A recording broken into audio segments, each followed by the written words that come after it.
Glória a Deus. Vamos ouvir aquilo que Deus tem para nós nessa noite, amém? Abra sua Bíblia em Efésios, capítulo 5, versículo 15. Efésios, capítulo 5, versículo 15.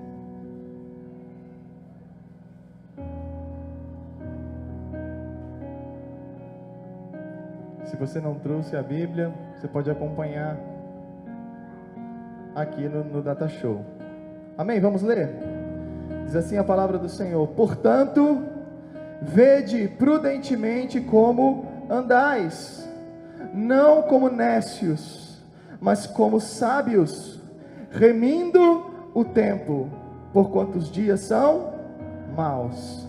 Pelo que não sejais insensatos, mas entendei qual seja a vontade do Senhor. Até aí, amém, glória a Deus. Pai, fala conosco, Senhor, nós queremos te ouvir, queremos ouvir a tua voz. Aleluia, ministra o nosso coração. Queridos, nessa noite eu gostaria de falar sobre tempo. Gostaria de compartilhar uma palavra nessa noite sobre tempo. Como é que está o seu tempo? Como é que anda o seu tempo? Tempo é um fator que interfere e influencia as nossas vidas, né? Tem muitas e muitas pessoas, a maioria delas, reclamando de tempo, reclamando que falta tempo, reclamando que o tempo é escasso, não é verdade? E tempo é algo precioso, né? No mundo dos negócios, existe um jargão, no mundo business, né? Existe um jargão que as pessoas dizem o seguinte: olha, tempo é dinheiro. Então tempo é precioso, tempo é valioso. E na vida cristã, a nossa vida, a vida cristã, isso não é diferente. Não é diferente.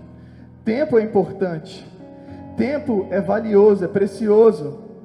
Porque, queridos, uma vida cristã, alguém que vive perdendo o seu tempo, no fim das coisas, no fim de tudo, ele vai ver que a sua vida, ele viveu uma vida em vão, é uma vida sem objetivo, uma vida sem propósito, não é verdade? Uma vida em vão. E muito mais do que isso, na vida cristã, tempo é tão importante que o que está em jogo é vida ou morte. Vida ou morte. E esse texto que nós acabamos de ler vai falar justamente sobre isso. Paulo vai dizer no versículo 15: portanto, vede prudentemente como andais. E isso é muito importante. Isso é precioso demais. Ver prudentemente como a gente anda é um exercício diário. É um exercício diário. Alguém que vê prudentemente como anda é alguém que presta atenção, sabe, nos mínimos detalhes. É alguém que tem uma visão mais ampla da coisa. Alguém que é prudente. Provérbios capítulo 14, verso 8 vai dizer que a sabedoria do homem prudente está em discernir o seu caminho, está em conhecer o seu caminho. Olha que coisa interessante. Provérbios está dizendo que o homem prudente é aquele que conhece o seu caminho, ele sabe para onde ele vai,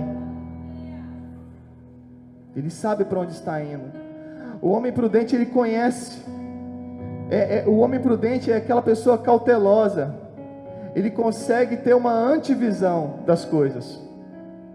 Ele consegue ver o perigo que se aproxima, o perigo que está se aproximando, né? Nós estamos cansados de ver na televisão propagandas a respeito do trânsito, né? O que as propagandas dizem? Olha, dirija com cautela, seja prudente. Assim é o motorista no trânsito. Ele dirige com cautela. Quando ele segue as normas do trânsito, ele está dirigindo com cautela. E aí ele consegue prever o perigo. E Deus ministrou algo no meu coração sobre isso, sobre vede prudentemente como andais. Eu estava meditando nessa parte do texto. E sabe o que Deus trouxe ao meu coração? Fake news. Eu, o quê? Deus, mas como assim fake news? Ele disse, é simples, meu filho. Por que existem as fake news? Talvez você possa dizer o seguinte, simples, a resposta é simples. Porque tem alguém que conta uma mentira e transmite essa mentira. Simples assim. Não é só isso. A fake news existe porque existem pessoas que não são prudentes, não avaliam, não têm cautela, não têm o cuidado de avaliar aquilo, não ganham o seu tempo avaliando aquilo, não gastam o seu tempo avaliando aquilo e transmitem para frente. O homem prudente e cauteloso não. Ele prevê o perigo. Opa, o que é isso aqui? Não, isso é mentira. Isso é errado, isso é mentira. E Deus me disse mais, preste bem atenção. Nós precisamos ser prudentes para acabar com as fake news do diabo. Nós precisamos pressentir o perigo, aleluias, das mentiras de Satanás e acabar com elas. Preste muita atenção. Quantas pessoas chegam até você, passaram pela sua vida, compartilhando algo da vida delas, dizendo o seguinte, não tem mais jeito para o meu casamento. E você na correria da vida, sem se aperceber do tempo, acaba consentindo com a fake news. É mesmo. Às vezes até ajuda, né? Tá ruim, separa mesmo. Misericórdia. Quando na verdade Deus te chamou para ver prudentemente como andares e dizer o seguinte, ei, peraí. Não. Eu conheço alguém que pode transformar o seu casamento. Eu conheço alguém que pode mudar a história da sua família. Isso é fake news do diabo, é mentira. Vede prudentemente como andais.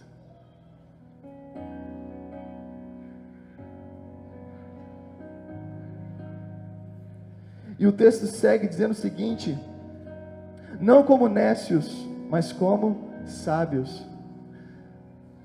Deixa eu dizer uma coisa para você, o nécio não é aquele que é desprovido totalmente de informação.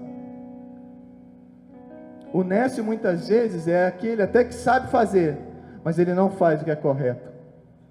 Ele sabe até o que é certo, mas ele não faz o que é certo. Esse é o nécio. Então, queridos, nós precisamos valorizar o nosso tempo. Ser prudente, ser inteligente, ser sábio. Alguém que é sábio, ele consegue tomar decisões inteligentes, baseado em princípios. Baseado em princípios. Nós estamos fundamentados em princípios. Palavra de Deus. E aí o texto segue dizendo o seguinte, olha, remindo o tempo. Jesus sabia muito bem o que era isso. Jesus entendia muito bem o que é remir o tempo. Remir significa ganhar para si, tomar para si, aproveitar o tempo. Isso é remir.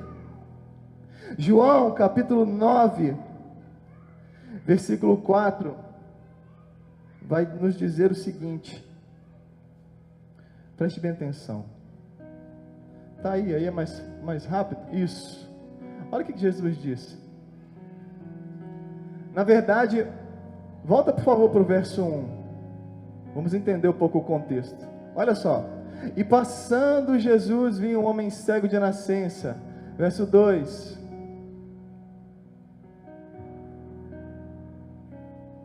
Pula para o próximo aí. Isso. E os seus discípulos lhe perguntaram, dizendo, Rabi, quem pecou? este ou seus pais, para que nascesse cego? Verso 3, Jesus vai responder: nem ele pecou, nem os seus pais, mas foi assim para que se manifestem nele as obras de Deus.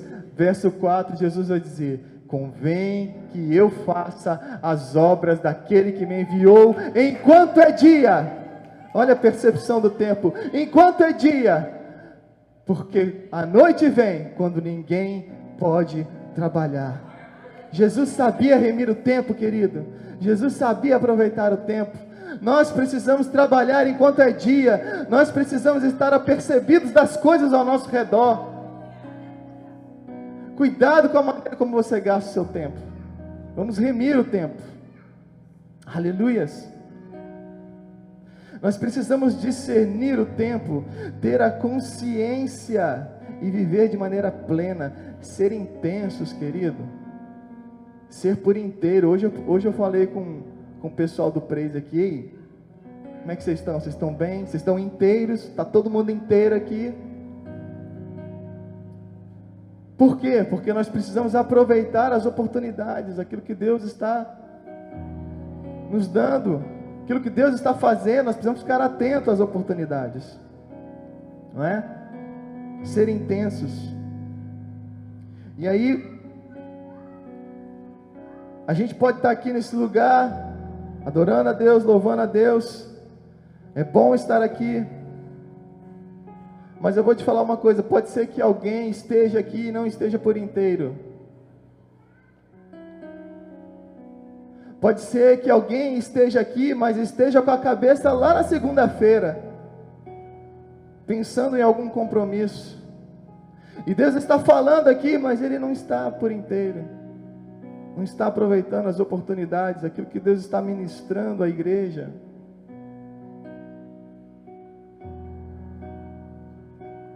E aí Mateus, capítulo 6, versículo 26, olha o que vai dizer esse texto. Nós precisamos estar inteiros. Olha o que vai dizer o texto. E aconteceu que quando Jesus concluiu todos esses discursos, disse aos seus discípulos. Próximo.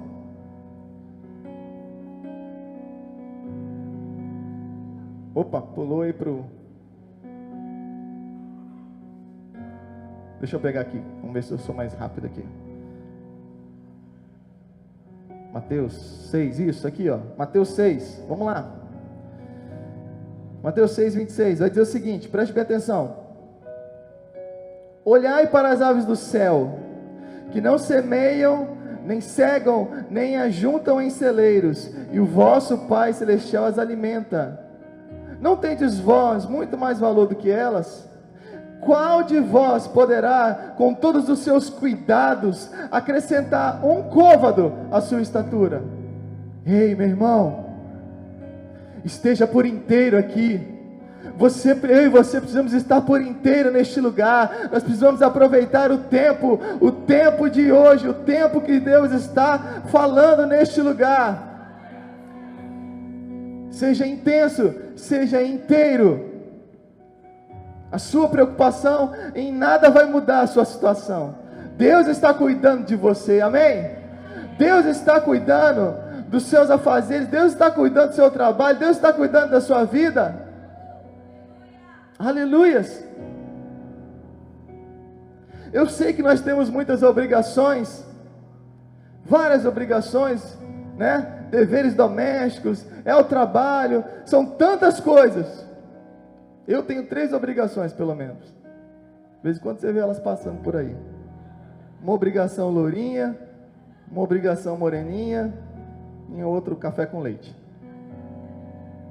Eu tenho 3, e eu sei que não é fácil, mas a Bíblia está nos alertando para o seguinte: nós precisamos colocar as coisas em ordem, nós precisamos colocar o nosso tempo em ordem. Se você fizer uma lista de prioridades na sua vida, de como você tem gastado o seu tempo, você vai perceber que muita coisa você vai poder jogar fora. Muita coisa você vai poder jogar fora. Então é isso. Prioridades. Sabe por quê, queridos? Existe algo muito maior do que eu e você. Existe algo muito maior do que eu e você. Diga para essa pessoa que está do seu lado: você foi chamado para um propósito. Diga com convicção, querido. Diga para ele: você foi chamado para um propósito. E isso é importantíssimo. Nós precisamos ter entendimento disso. Chamado e propósito. Duas palavras lindas. Nós precisamos ter consciência delas. Elas andam juntas. Elas andam juntas porque, na verdade, não existe chamado sem propósito e não existe propósito sem um chamado. E chamado faz referência a algo que é individual. Já o propósito faz referência a algo que é coletivo. E aí nós vamos entender isso. Eu quero que você se aperceba de alguma coisa.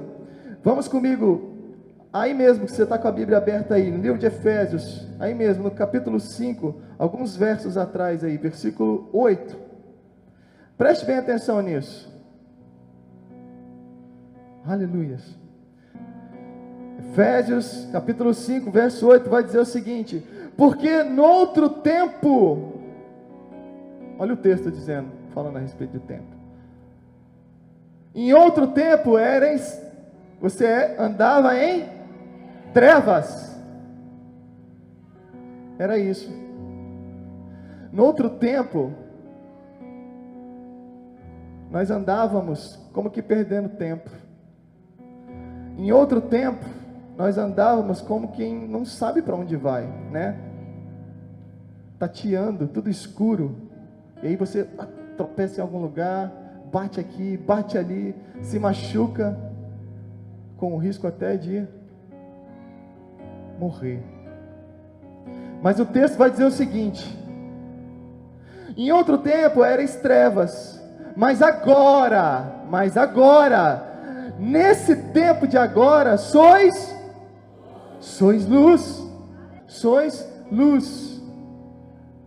Preste bem atenção, você é luz.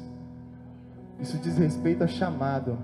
Você foi chamado para ser luz. Lembra que eu falei? Chamado faz referência a algo individual. Sois luz. E o texto vai seguir dizendo o seguinte: andai como filhos da luz. Verso 9: porque o fruto do Espírito está em toda bondade, justiça e verdade. Deixa eu dizer o seguinte, deixa eu falar uma coisa para você. A Bíblia está dizendo: andai agora como filhos da luz, porque o fruto disso é bondade, misericórdia e tal. Deixa eu falar uma coisa para você. Quem é que come o fruto? É a árvore ou quem está em volta do fruto, da árvore? Quem é que come o fruto? Quem está em volta. Olha o propósito. Você foi chamado para ser luz e andar como filho da luz. Preste bem atenção. Se eu sou luz e ando como filho da luz, pastora, você me permite? Vamos supor, pastora Thalita, eu não posso nem falar pastora Thalita, porque isso é meio controverso, né? Fala, pastora Thalita em trevas, não dá. Vou falar, Thalita está em trevas, tá bom? Thalita está em trevas, e você é um filho da luz e anda como filho da luz. Ela está em trevas, ela nunca viu a luz, ela não sabe o que é luz, ela não sabe como é que ela está. E aí você vai chegando, o filho da luz vai chegando.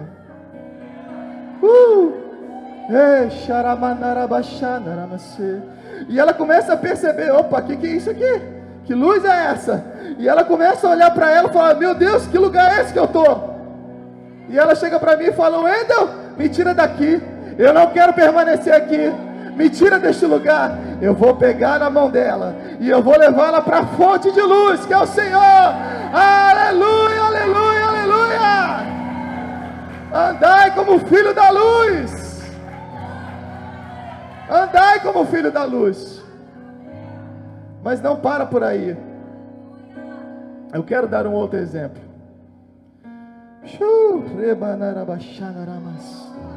Mateus capítulo 5. Mateus capítulo 5, versículo 14, perdão. Mateus 5, verso 14, até o verso 16. Oh, aleluias. Aleluia, vamos lá, diz assim a palavra do Senhor: vós sois a luz do mundo. Não se pode esconder uma cidade edificada sobre um monte. Próximo, nem se acende a candeia e coloca debaixo do alqueire. Você é luz, querido. Não se pega a luz e coloca debaixo do alqueire. Por quê? Porque esse não é um propósito. Esse não é o propósito. E o texto vai seguir e vai explicar o propósito. Por que não se coloca embaixo do alqueire? Porque não é o propósito. O propósito é, mas no velador, e dá a luz a todos os que estão na casa. Aleluias, esse é o propósito. Aleluias. Obrigado, Edson. Só para ilustrar e ficar bem fixado. Então nós precisamos estar atentos. Chamado é o início, propósito é o fim. Amém? Vocês estão aqui comigo? Glória a Deus. Chamado é o início, propósito é o fim. Mas preste bem atenção, nós precisamos tomar muito cuidado. Por quê? Porque nós podemos dizer sim ao chamado, mas negligenciarmos o propósito. Você sabia disso? Nós podemos dizer sim para o chamado e negligenciar o propósito. Quer que eu te mostre? Eu vou te mostrar. Abra sua Bíblia, Mateus capítulo 21, a partir do verso 28. Mateus 21, verso 28. Parábola do pai que chama os filhos para trabalhar na vinha. Preste bem atenção. Mas que vos parece? Um homem tinha 2 filhos, e dirigindo-se ao primeiro disse: filho, vai trabalhar hoje na minha vinha. Próximo. Ele porém respondeu e disse: não quero. Mas depois, arrependendo-se, foi. Próximo. E dirigindo-se ao segundo, falou-lhe de igual modo, e respondendo disse: eu vou, Senhor. E não foi. Nesse texto nós podemos perceber claramente que o primeiro filho disse assim: não quero, né? É aquele que reluta, né? O chamado, o Senhor chama, falou: não, Deus, não quero, isso não é para mim, agora não. Mas arrependendo-se, ele vai em direção ao propósito. Toda vez que a palavra de Deus fala a respeito de vinha, querido, existem alguns significados para a vinha, mas um deles fala a respeito de coletividade, fala a respeito de povos, fala a respeito de nações. Então o Senhor da vinha está dizendo o seguinte: ei, vem trabalhar na vinha comigo, vem regar a vinha, vem preparar a terra, vem abençoar os povos, vem abençoar as nações, vem alcançar os povos. Eu estou te chamando para um propósito. Cuidado para dizer sim ao chamado, mas negligenciar o propósito. Cuidado com isso.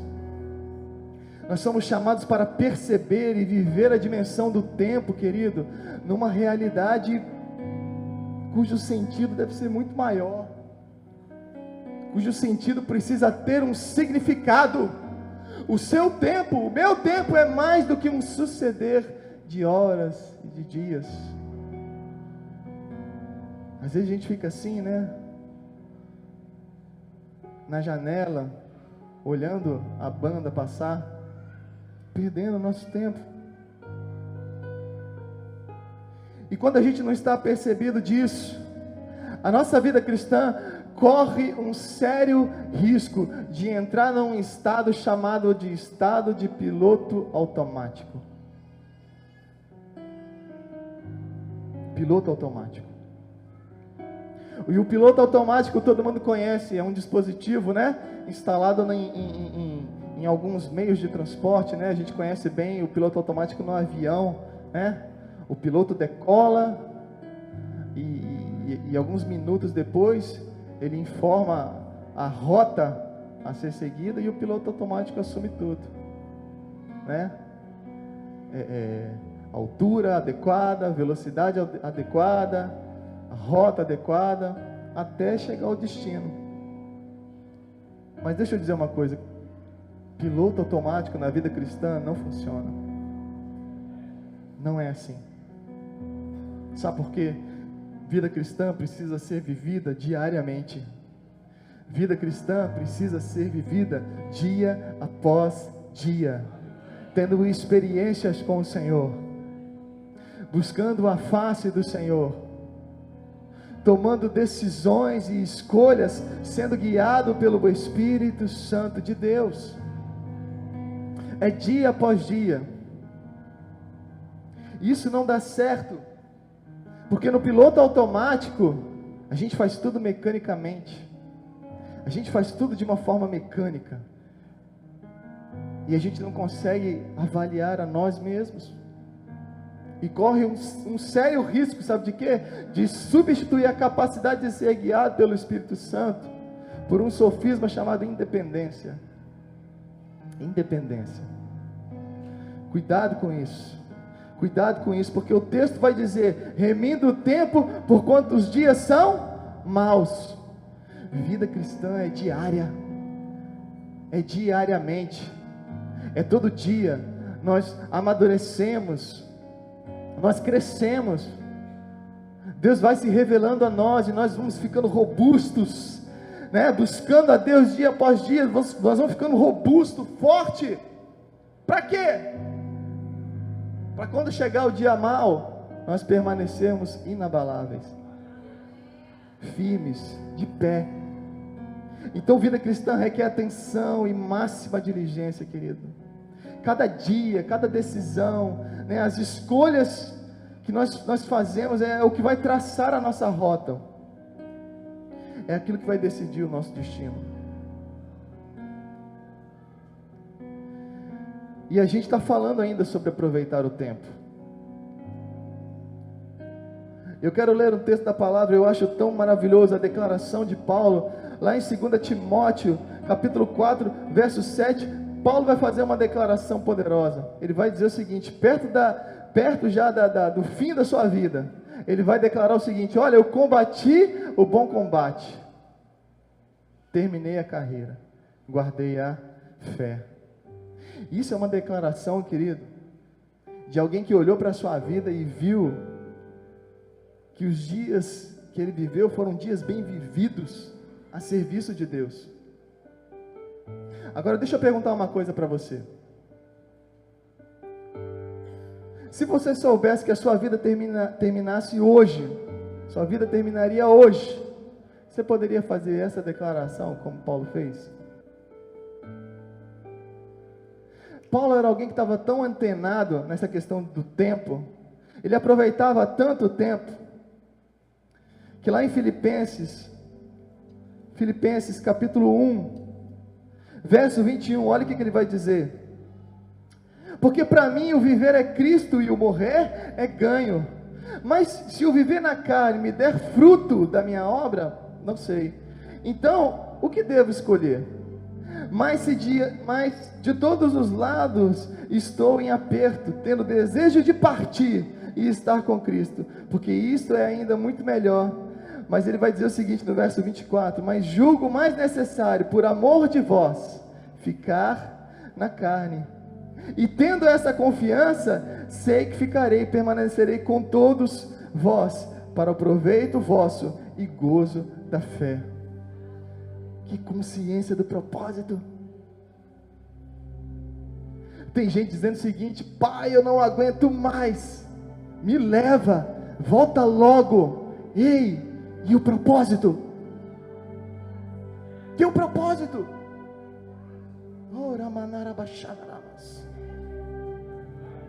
Precisamos ter consciência, querido. Oh Deus, oh.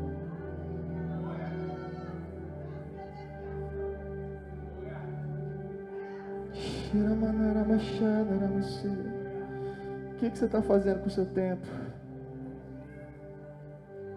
E o texto segue dizendo o seguinte: pelo que não sejais insensatos, mas entendei qual seja a vontade do Senhor.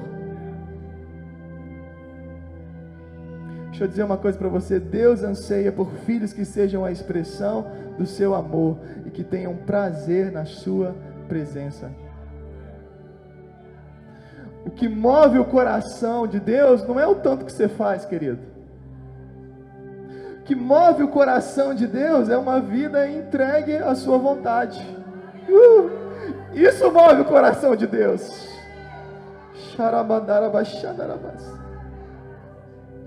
E na época do profeta Oséias, o povo não estava fazendo aquilo que agradava a Deus. Eles não estavam fazendo a vontade de Deus.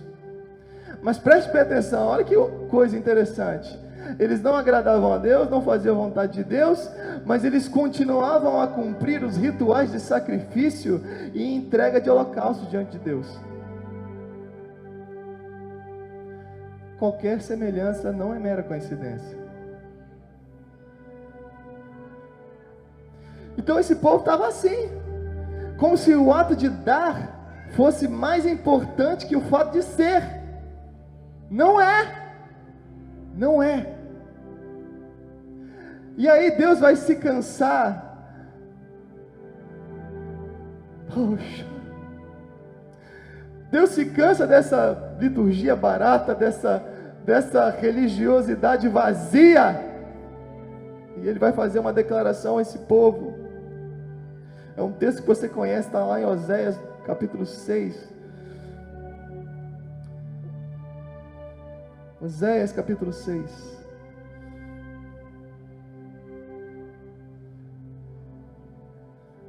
Versículo 6. Oséias 6, versículo 6 vai dizer o seguinte, vou ler aqui. Porque eu quero misericórdia e não sacrifício, e o conhecimento de Deus mais do que os holocaustos. Eu estava lendo uma versão diferente dessa, versão Bíblia Viva. Todo mundo conhece a Bíblia Viva? Estava lendo, achei interessante. E na Bíblia Viva, esse mesmo versículo diz o seguinte: eu não quero sacrifícios, eu quero o seu amor. Não me interesso por suas ofertas, o que eu quero é que vocês me conheçam.